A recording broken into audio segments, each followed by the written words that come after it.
is but a replay of history. Betrayal is the heart center of history. Betrayal you will always see. Betrayal of the living. Betrayal of the dead. Betrayal of the young. Betrayal of the old. Betrayal, brothers and sisters, will always be here and after. If there is anyone who cannot listen, let him blame us, not the poet. And if there is anyone who cannot understand, let him blame smile, not the poet. And if there is anyone who cannot see, let him blame eyes, not the poet.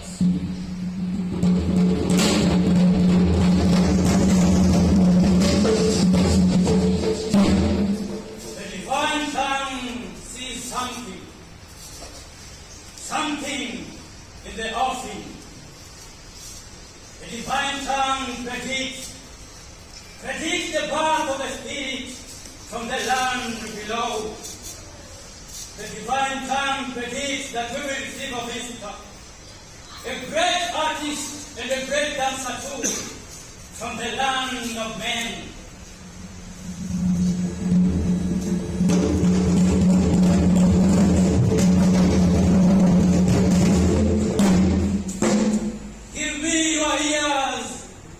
Souls from all four corners of the world. Speak, O messenger, of the glorious presence. As it was in the beginning, so it is now. And forever shall it remain. One without end. We were once in our flesh. And blossomed for a season. We left the material flesh of our bodies. And now we are souls. Dear souls, eternal shall we dwell as spirits. Woven deeper and deeper into all existence. Timeless time, spaceless space, and endless existence. We have nothing against anybody. We have no bitterness. Dear souls, lift up your hands to the Almighty, Creator of heaven and earth, the Judge of all things that ever existed. Eternal One, Omnipotent One, we aspire to be, we aim to be. The Lord's call you Nyasai. The Akikuyu call you God. The Abaluya call you Wele. The Abaganda call you Kasonda. And friends from Muntu call you Romantu. Creator of heaven and earth, may your presence be felt forever and ever. Amen. Amen.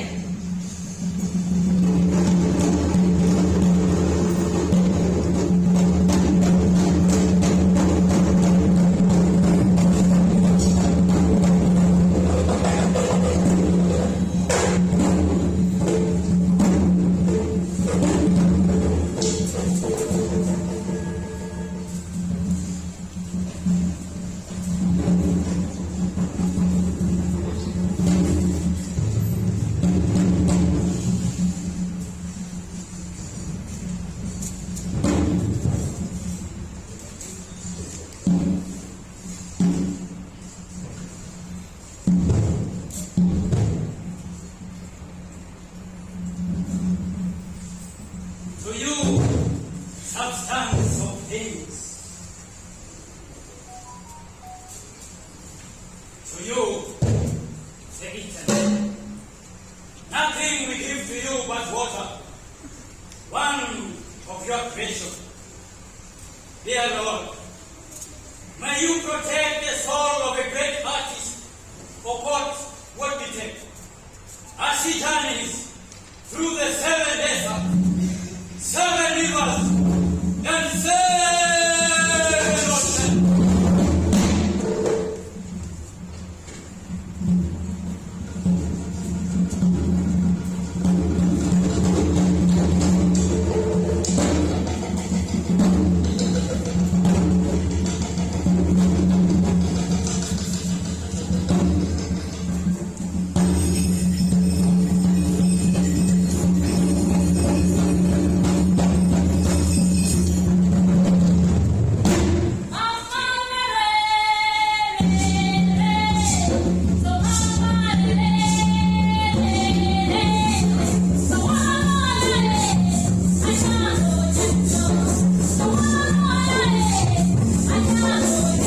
stories. I told stories in the world, stories that end. And at the end of them all, I said, Putila, meaning, let it be so. Amen. Stories you told. Mere fiction they were. Not human beings, but wealthy minds. Stories you told. They were but communal dreams of mind not pressed, troubled minds of mortal things. Come, O ye souls of the mystic one. We come, O Sailor, to witness for ourselves. Come, O ye souls, and see the fallen artist. We come to welcome you here. Come! We souls! And welcome one of our Lord, the medium of mysticism. We welcome him and allow him to be one of us. Dwell with us, sing with us, and reflect with us.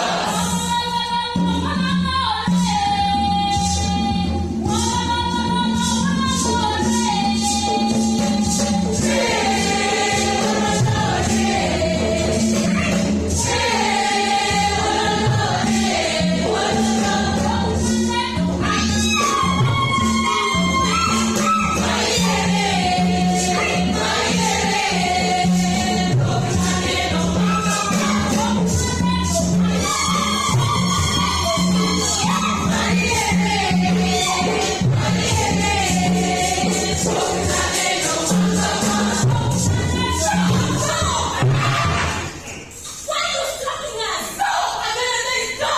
No! No! I love the dance and no one can stop me. Let's go!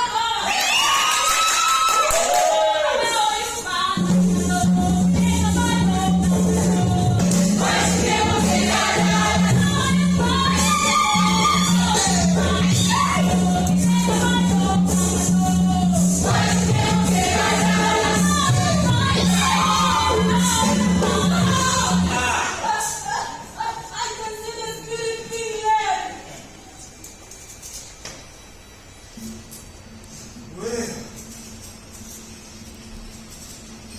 Where Emma? You mean we have not arrived? Don't worry, God. You have arrived. Good. But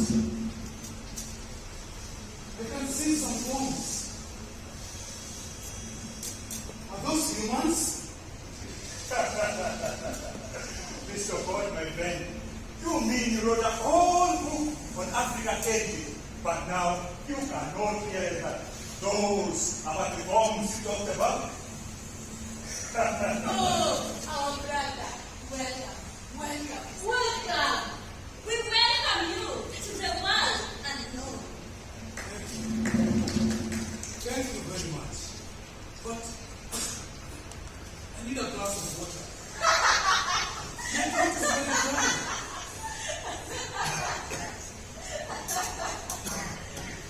You've changed a lot. When I was a student of literature and culture at Makerere University, who used to hail African objects, I thought you would ask for a calabash of water. Oh, I'm surprised.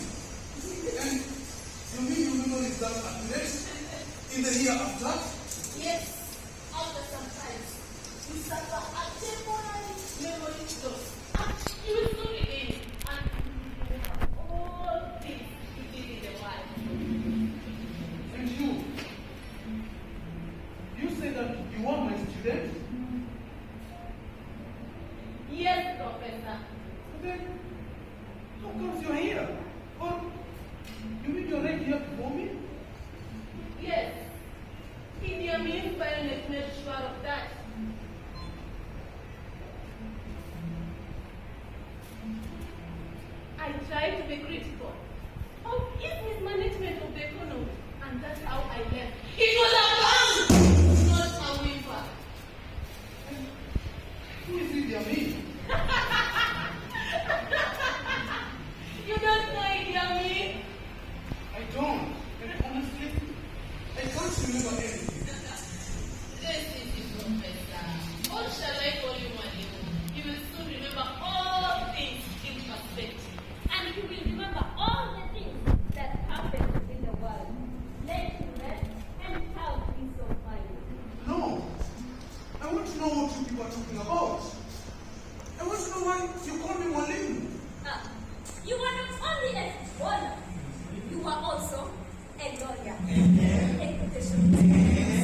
a dancer, a poet, a set philosopher, a theologian, and the list would be longer.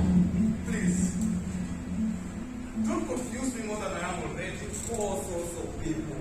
Why don't you let our visitor rest? Then after he has rested, he will regain his memory and tell us of the land beyond. Well spoken. Well spoken.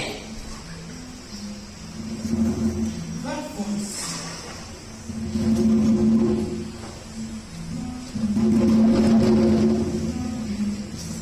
That voice.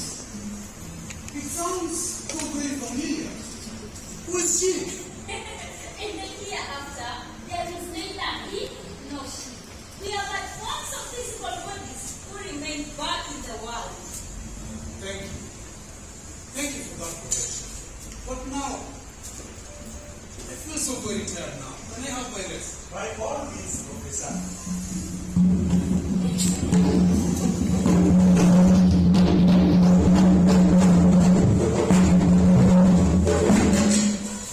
Listen, O souls of people. A soul has arrived, and very early tomorrow he shall appear before the tribunal of elders. The elders will decide whether or no he shall be a free soul.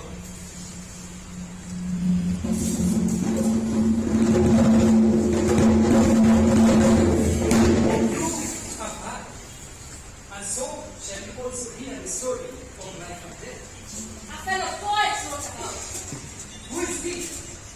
Okot Kabitet, whose soul is dancing. What did he say? Speak, for all souls are all ears. Hey, he called this land Kabak a land of no return. He said, when death comes, she comes unannounced. She comes suddenly like a vomit of a dog. And when she comes, the wind keep on blowing. The birds keep on singing. And the flowers do not hide their heads.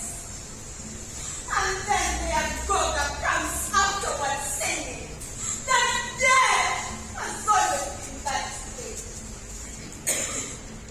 He said, whenever the death comes,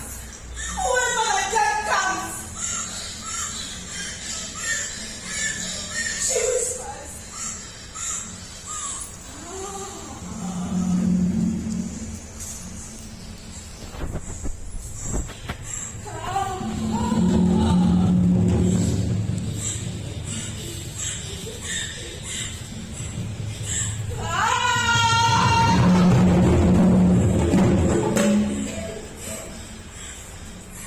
and then you stand up and follow Mother Death without even wiping the dust on your buttocks.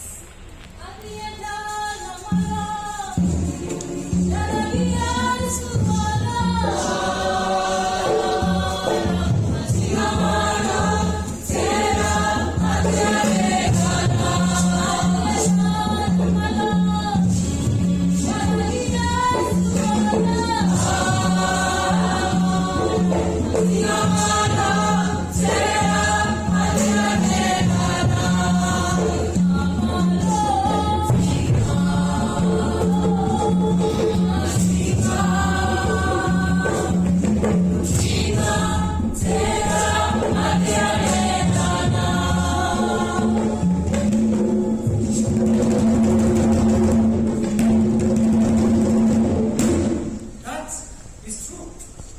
Life and death are the two different sides of the same story. You must obey them all as they are so time. Excuse me, wise elder soul. You are the storyteller of life and death. Tell us, why must man die? Yes, tell us. But the story has no beginning. It has no end. We only know about the middle parts, the fragments. The only one who knows the story is the Almighty. But we do not care about the end, nor the beginning. Tell us the fragments. Yes, tell us. Okay then. Sit down, and I will tell you the fragments that I can recall.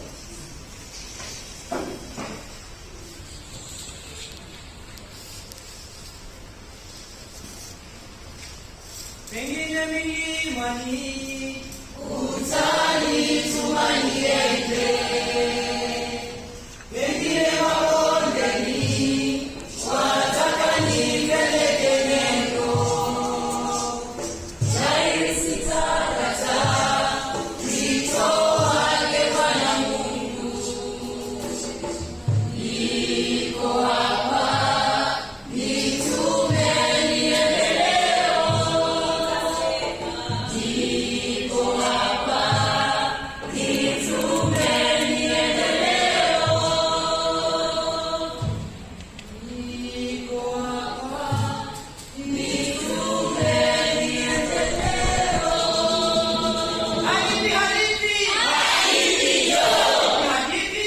hadithi kubwa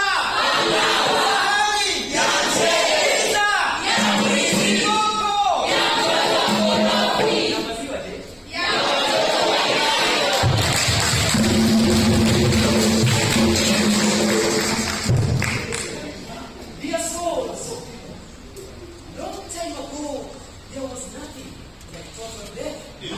Yes, man was supposed to live in his physical body and enjoy life to the utmost.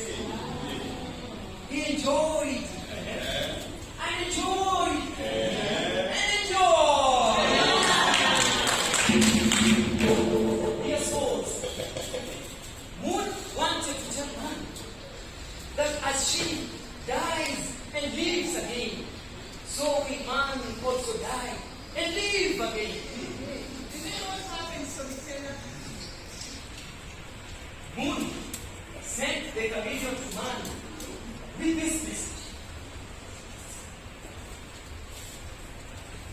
Go and tell man that as I die and die live, so will man die and die live. And so the chameleon set off to where man was living.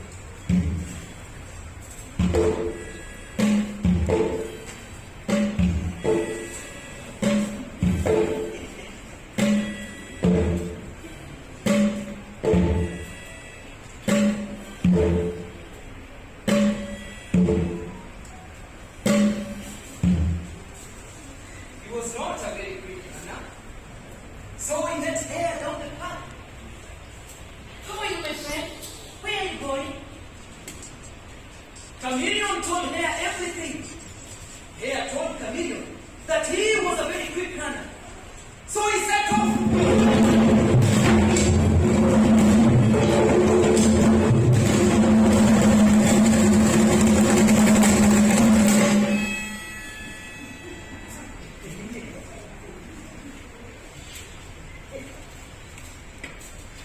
Their souls of people. But the message was never the same. Yes, they told people, "Oh people, the moon has sent me to you with this message, that although she dies and lives again, man will die and die in perish." Dear souls of people. And this is how the story ends. Yes, man dies and goes to the land of purgatory, the land of no return.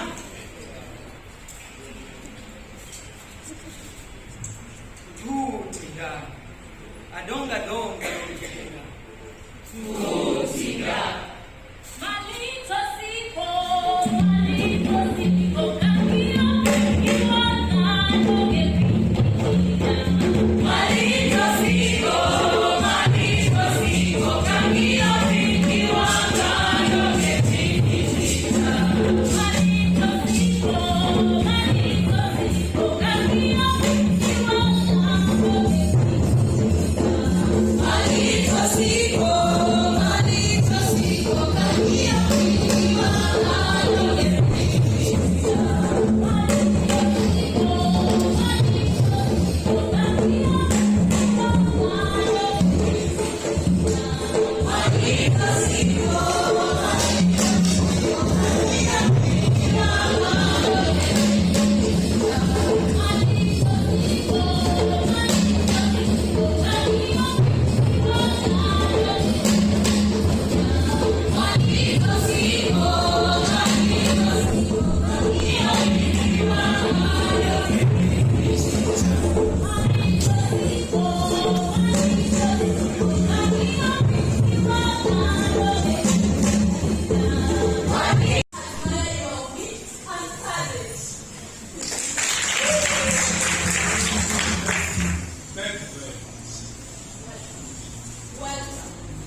Legal intricacies brought by the colonial and your colonial masters.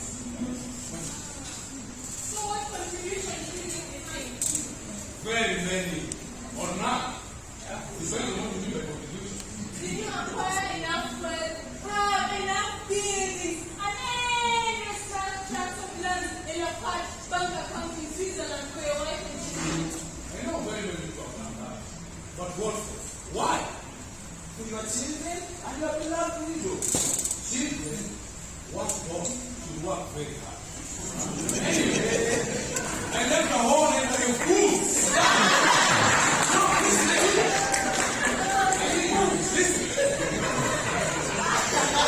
Listen. They can take the books if they so wish.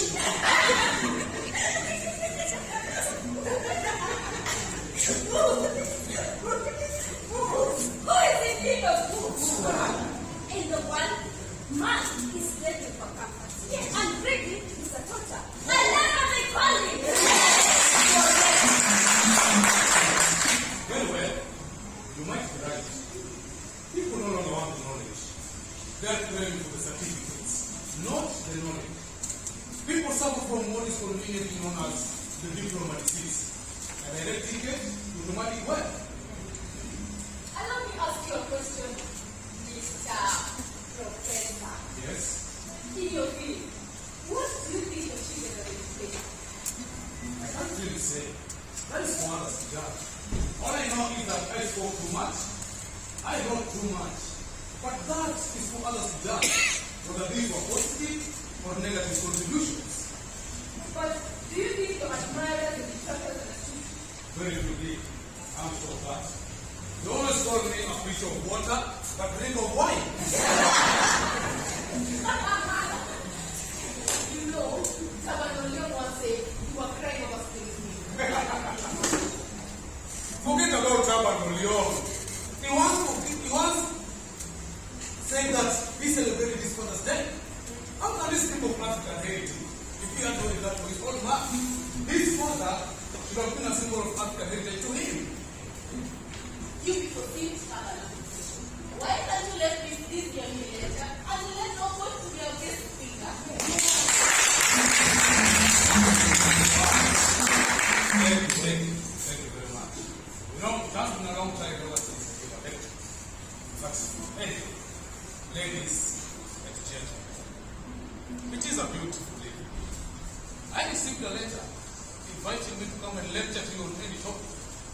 Therefore, a topic will do this lecture great justice. I will share with you my own thoughts. Let me start with our school curriculum. In Africa, our children are taught foreign tunes before learning our own. They are taught tunes like London Spanish, Look yonder, Fire, fire, fire. I don't really know where we're supposed to be looking. Look yonder from Kisumu. And we learned that to be visible from Kisumu town. Our medical practices, or should I call them arts, are too Europeanized. Our medical doctors put on white aprons as if they're butchers.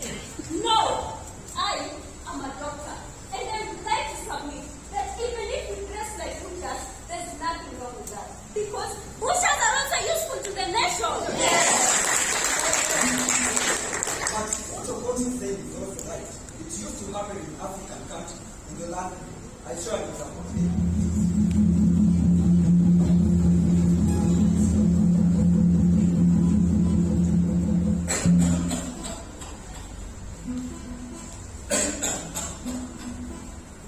Coming.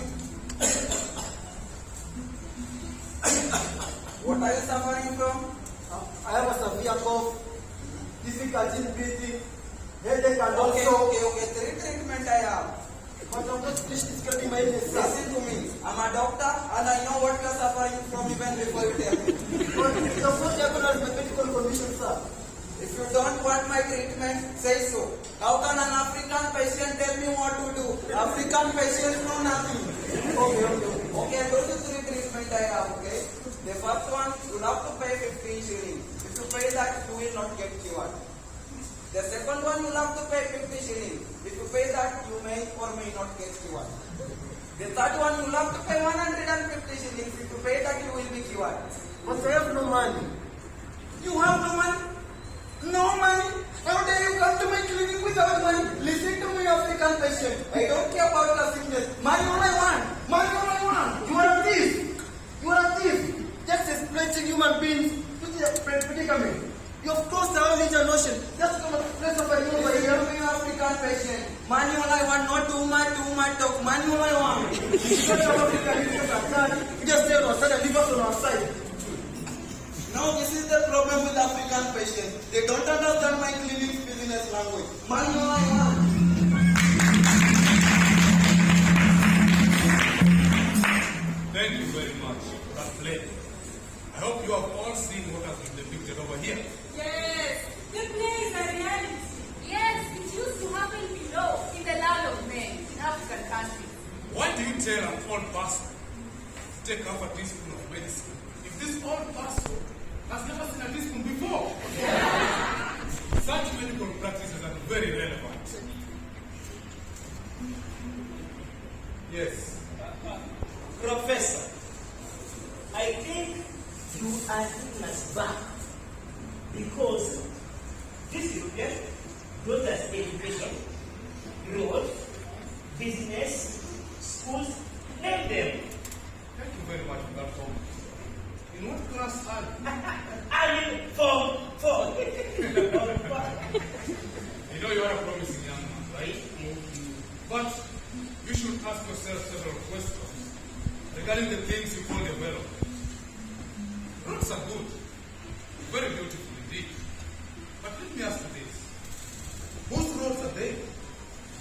Whose cars are being driven on them? These roads that you speak of, where do they come from? And where are they headed to? I think I will allow one last question before we end. Professor, Yes? if I may ask, what is your view on Idi Amin's rule? I don't know much about you. I left before you took over from Okote and came back after his overthrow. But I hear that he killed over 750,000 Ugandans. 700? But he didn't achieve one thing. Ugandans, now all Ugandans. Thank you all for listening. Thank you. After listening to that privileged lecture, we can now sing and dance for our hero.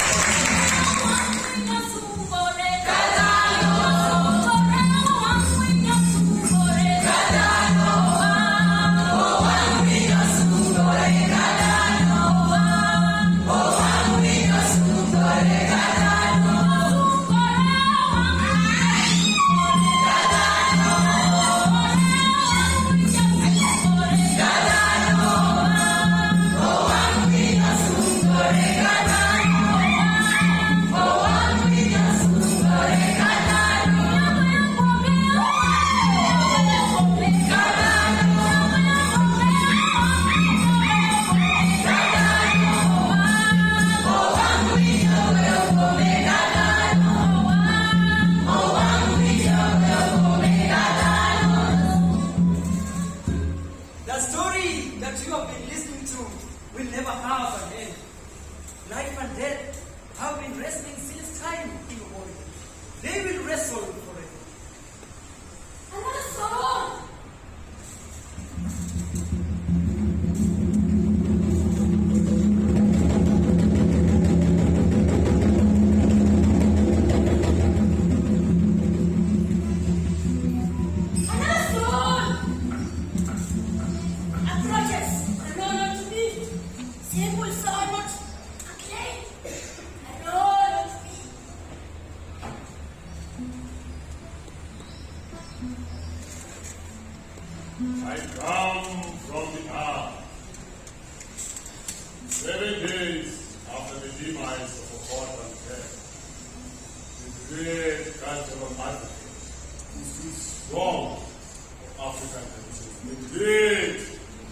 hostility.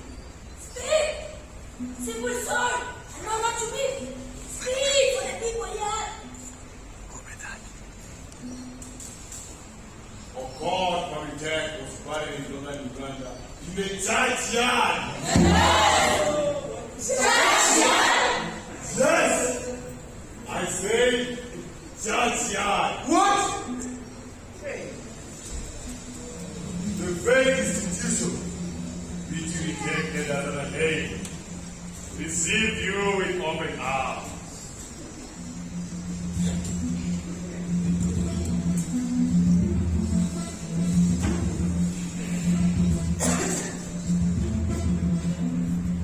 Listen, O souls of people. Men are like bad lilies in the field. They blossom for a season, then perish, and never to return back from the land of Paga. What a betrayal! Betrayal of the living, betrayal of the dead. I'm sure okot would be kept. Would have loved to be buried in front of an African church house. Man is torn asunder between life and death. He lives for a season, then he goes To the land of Paga, the country of no return. This is a story without end. What you have seen is but a small fragment. All other things remain unknown to us. But we pray for peace from the Almighty. Peace. Peace. Peace.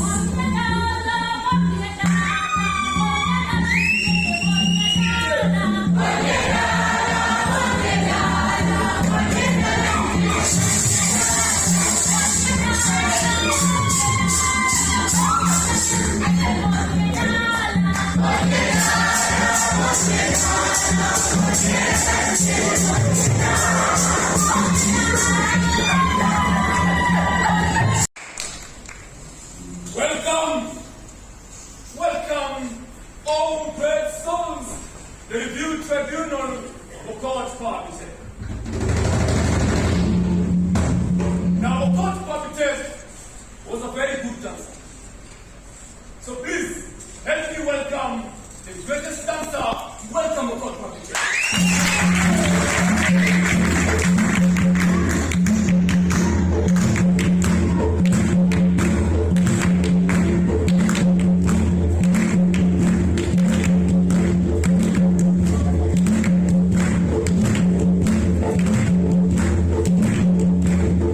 Don't try that at all.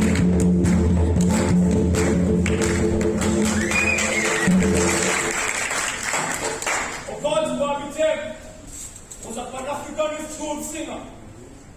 So please, put your hands together and welcome Miguel Makeba to welcome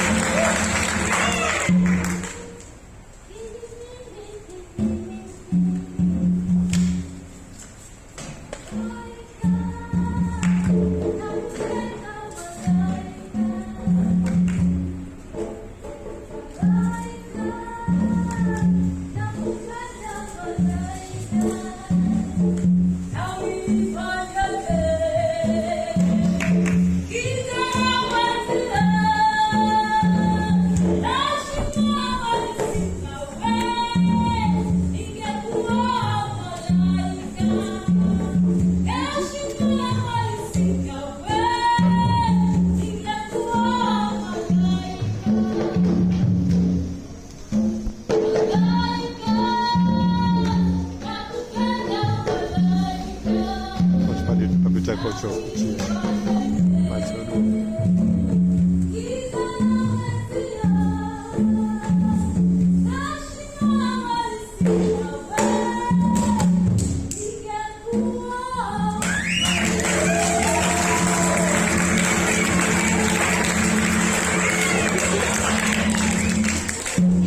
Thank you very much, William Makeba, for that beautiful voice. Now, before we begin this tribunal, I welcome the wise storyteller, tell us something. Greetings, all souls of men and women.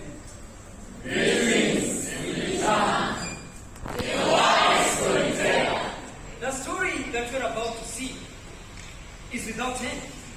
This is but a small fragment. We poets have been called agents of mysticism. We cannot help but be so. We communicate upon, hello, good my friend. Nice to see you, my friend. The invisible one. We've been brought before the legal tribunal. The legal tribunal is charged with the responsibility of reflection. Again, I say reflection. It reflects the life lived on earth.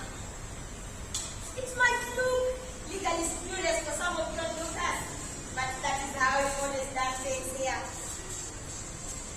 The legal tribunal will be charged with elders. They might look very young, but they are 1,000 years old. One elder will be the prosecutor.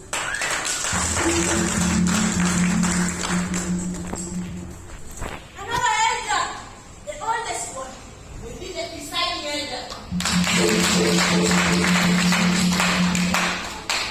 Last but not least, we have the defense counsel. Thank you.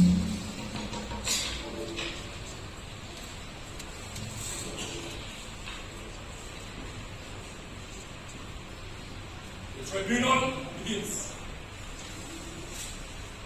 Are you okot? Yes, Your Honor. Listen very carefully to activities that you indulge yourself in while you're still in a physical body. The soul before the review tribunal, Ezekiel Okot Parbitel. Point. Subjection, Your Honor.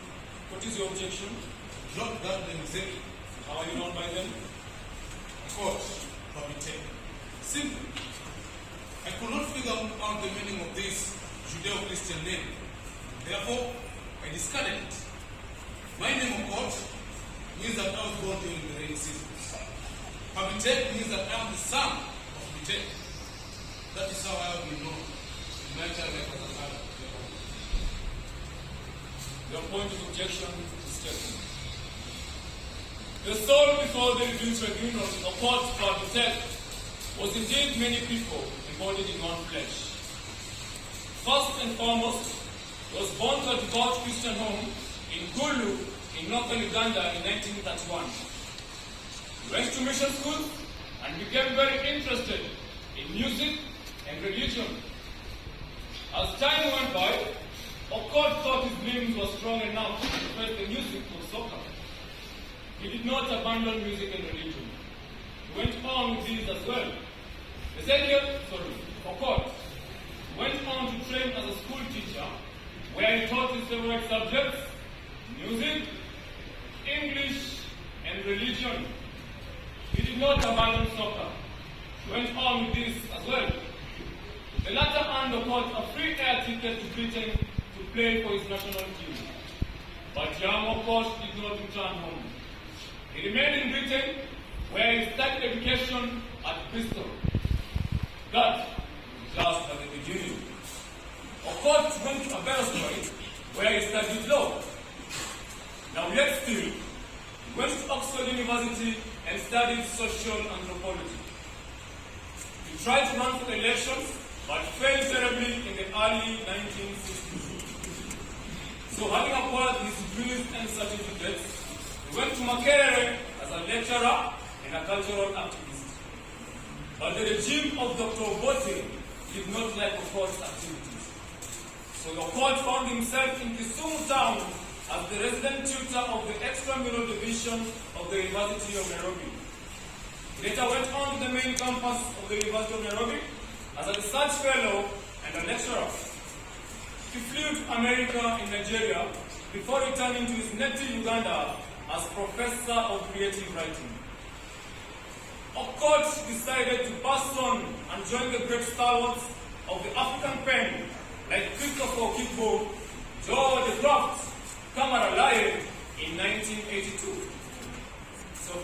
51 human years, okot stayed alive, full of activities. That is all from my bench. Okot, do you have any objections to the synopsis that we just had? It's perfect. I will now call the prosecution to advance the charges against this man, if there be any. Proceed. Thank you so much, Your Honor. It will allow me.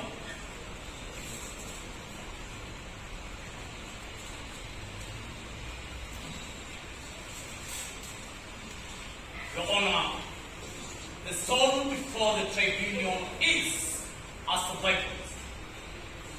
I say this because he used an opportunity accorded by a Socrates to study law, education, and anthropology. Secondly, Your Honor, he is wasteful. I say this because he studied law, a course that he never pursued. I want to submit that okot, the lawyer, died the moment he was born, and I see that as wastage. Thirdly, Your Honor, it is so surprising, and to my visitors who have attended the tribunal who might also be surprised, is that okot studied social anthropology and strongly advocated for its total removal in the curriculum of African University in a contention that anthropology was reinforcing Eurocentric, parochialism, and ethnocentricity. Why did he study then? Or did he want us to believe that the subject of ignorance was complete the moment he arrived in Oxford?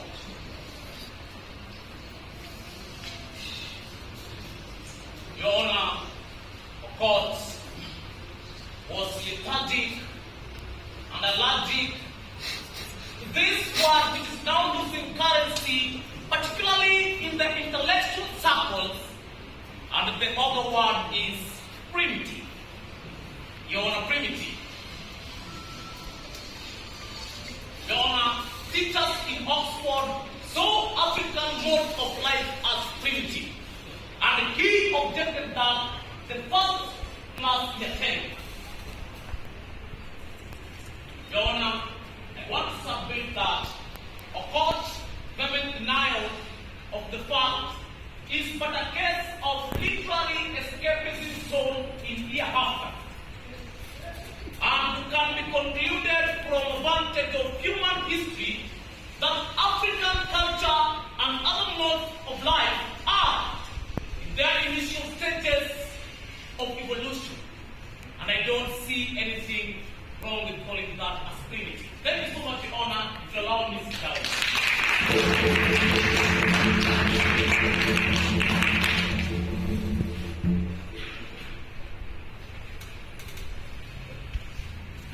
This being a literary and not a legal court, I would advise us to restrict ourselves to the literary and intellects of okot's life. Defense counsel? Thank you very much, Your Honor. Your Honor, my learned friend has attempted with great linguistic skill to portray Professor okot as an escapist and even a survivalist. Your Honor, when okot went to Britain to play soccer and decided to remain unstudied, was that not a case of a great innovator? A man who could build and create something out of nowhere? Your Honor, I submit that okot was a great innovator. It was above the rest of the people in intelligence, and that is why he became the first Ugandan footballer to rise to great intellectuals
has a negative connotative ring around it. Your Honor, words change history. And for us to be freed from the shackles of negative conservatism, then, Your Honor, we must embrace these words even in their new connotative meanings. Your Honor, lastly, I would like to conclude by submitting that Okot was a great mind, and it shall remain to be so in the literary world. Thank you very much, Your Honor.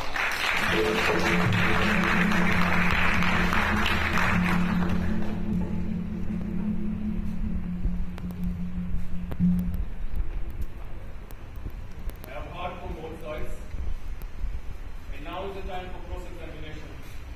I will allow the prosecutor to ask Okot some few questions if there is any.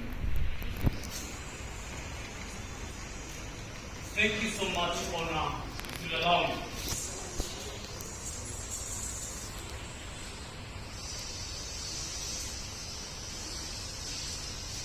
Are you Ezekiel? No.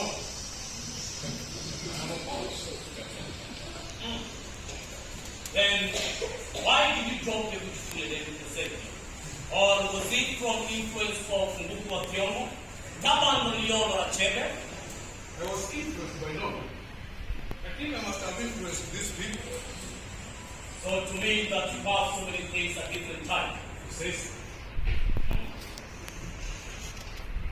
So what point, or could I say, who do you really describe yourself to be?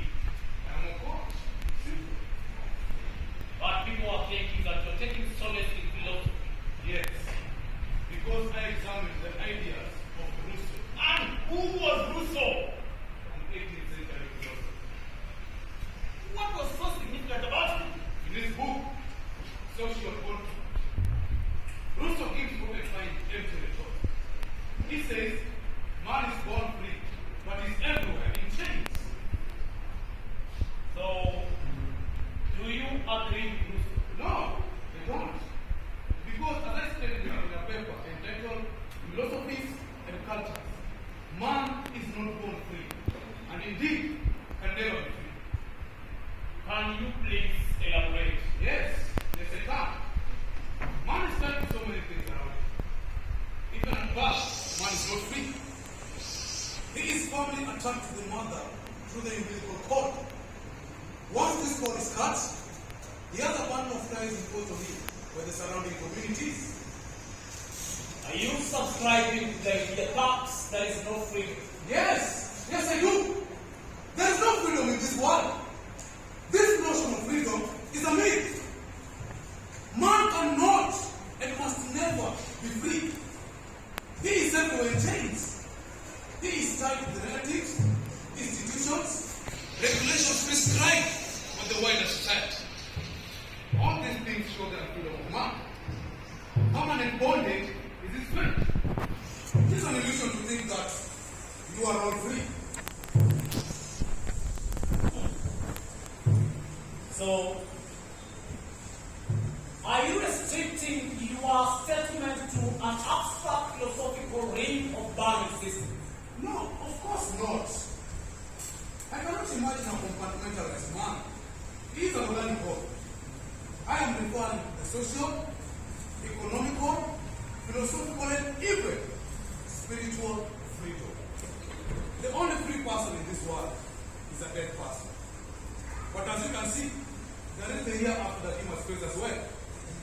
Now you can all see what free man is. So, do you want to say that Rousseau was wrong after all? Forget about Rousseau. He died many years ago, and his ideas are not relevant to our current days. Yes, Mr. Prosecutor. Rousseau was wrong. He was very wrong. Thank you so much, Your Honor. There's no question. Allow me to sit down.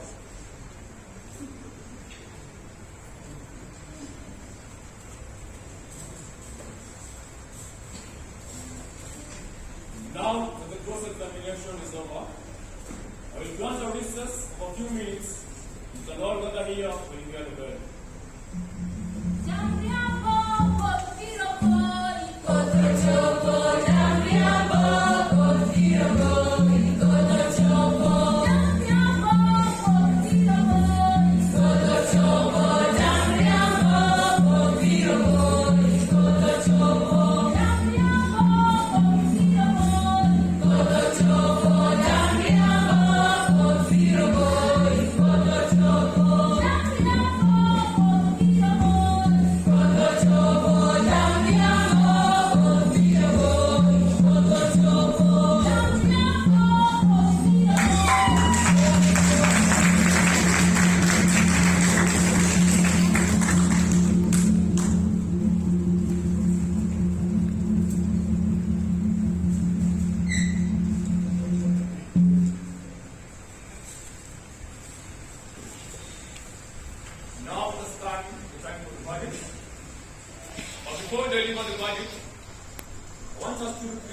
Makeba in a very special way.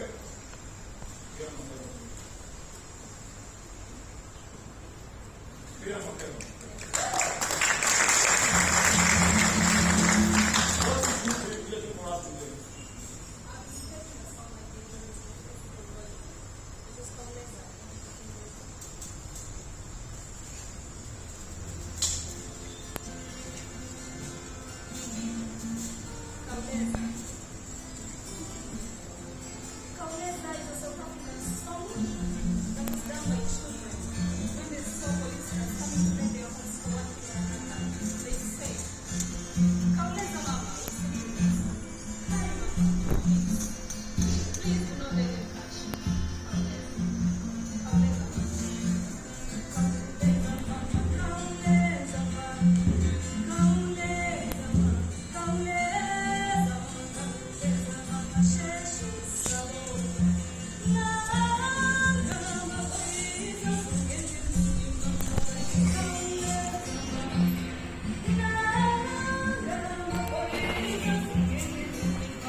And now, I will deliver the verdict. It will not be a long one, so please lend me your ears. After careful consideration and perusal of the evidence put before us, we have come to a conclusion that okot died in stages. The first stage died okot the Christian, Ezekiel. Now this one died a long time ago. Then came okot the footballer. This one died in Britain. Then we had okot the lawyer. We agree with the prosecution that this one died the moment he was born. So we do not know what would have become of okot the lawyer when he was of age. Then we had okot the anthropologist. But this one did not live long beyond the enclosures of Oxford University. It is apparent that the anthropologist paved way for the cultural activist. Okot the politician also died when he failed to capture a seat in Gulu, left Africa very bitter and resentful against African leaders. Now the literary artist lived longest, but paved way for the philosopher. Now you'll agree with me that when people are about to die, they become very philosophical and transcendental. So therefore we say that okot's development was a phenomenal one, and we do not have any contradiction against his life. And if anybody here has any contradiction against okot's life, that is only when he was human. And so this enforces his own philosophy that we cannot transcend